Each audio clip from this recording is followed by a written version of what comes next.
ನಿಮಿಷದಲ್ಲಿ ಆರೋಗ್ಯ ನಿಮ್ಮ ನಿಸರ್ಗ ಮನೆ ಶಿರಸಿ ಯೂಟ್ಯೂಬ್ ಚಾನೆಲ್ನಲ್ಲಿ. ನಮಸ್ಕಾರ, ನಾನು ಡಾಕ್ಟರ್ ವೆಂಕಟೇಶ್ ಗಾಂವ್ಕರ್, ವೇದ ವೆಲ್ನೆಸ್ ಸೆಂಟರ್, ನಿಸರ್ಗ ಮನೆ ಶಿರಸಿ. ವೀಕ್ಷಕರೇ, ನಿಮಿಷದಲ್ಲಿ ಆರೋಗ್ಯ ಕಾರ್ಯಕ್ರಮಕ್ಕೆ ನಿಮ್ಗೆಲ್ಲ ಸ್ವಾಗತ. ವೀಕ್ಷಕರೇ, ಎಷ್ಟೋ ಜನಕ್ಕೆ ನಮ್ಮ ಅಂಗೈ ಚರ್ಮ ತುಂಬಾ ಹಾರ್ಡ್ ಆಗಿದೆ, ಸ್ನೇಹಿತರೊಂದಿಗೆ ಹ್ಯಾಂಡ್ ಶೇಕ್ ಮಾಡಿದಾಗ ನಿಮ್ಮ ಚರ್ಮ ತುಂಬಾ ಹಾರ್ಡ್ ಇದೆ ಅಂತ ಹೇಳಿದ್ದಾರೆ ಅನ್ನುವಂಥದ್ದನ್ನ ಕೆಲವರು ಹೇಳಿದ್ದಾರೆ. ಅಂಥವರಿಗೆ ಅಂತ ಒಂದು ಟಿಪ್ಸ್ ಅನ್ನ ಇವತ್ತು ವಿಡಿಯೋದಲ್ಲಿ ಹೇಳ್ತಾ ಇರುವಂಥದ್ದು. ವೀಕ್ಷಕರೇ, ಮೊಸರು ಮತ್ತು ನಿಂಬೆ ರಸವನ್ನ ನೀವು ಒಂದು ಹತ್ತಿಯಲ್ಲಿ ಹಾಕೊಂಡು ಅದನ್ನ ಚೆನ್ನಾಗಿ ಅಂಗೈಗೆ ಉಜ್ಜಿ ಮಸಾಜ್ ಮಾಡ್ಕೊಳ್ಬೇಕು.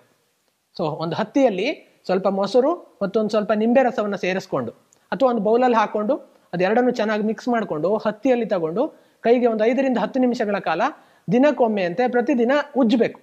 ಸೊ ಇದರಿಂದ ಏನಾಗುತ್ತೆ, ಈ ಒಂದು ಒಂದು ಸ್ಕಿನ್ ಸೆಲ್ಸ್, ಈ ರಫ್ನೆಸ್ಗೆ ಕಾರಣವಾಗುವಂತ ಡೆಡ್ ಸ್ಕಿನ್ ಸೆಲ್ಸ್ ಹೋಗುತ್ತೆ. ಸೊ ಆ ಒಂದು ಚರ್ಮಕ್ಕೆ ಶೈನಿಂಗ್ ಬರುತ್ತೆ. ಈ ಮೊಸರು ಮತ್ತು ನಿಂಬೆ ರಸದಲ್ಲಿ ಇರುವಂತಹ ಗುಣಗಳು ಚರ್ಮವನ್ನು ಮೃದುವಾಗಿಸುತ್ತೆ. ಸೊ ಇದರಿಂದಾಗಿ ನಿಮ್ಮ ಅಂಗೈ ಚರ್ಮ ಮೃದುವಾಗಲಿಕ್ಕೆ ಸಾಧ್ಯ ಆಗುತ್ತೆ. ಸೊ ಇದು ನಿಮಗೆ ಸೋಷಿಯಲ್ ಕಂಫರ್ಟ್ ಅನ್ನ ಉಂಟು ಮಾಡುತ್ತೆ.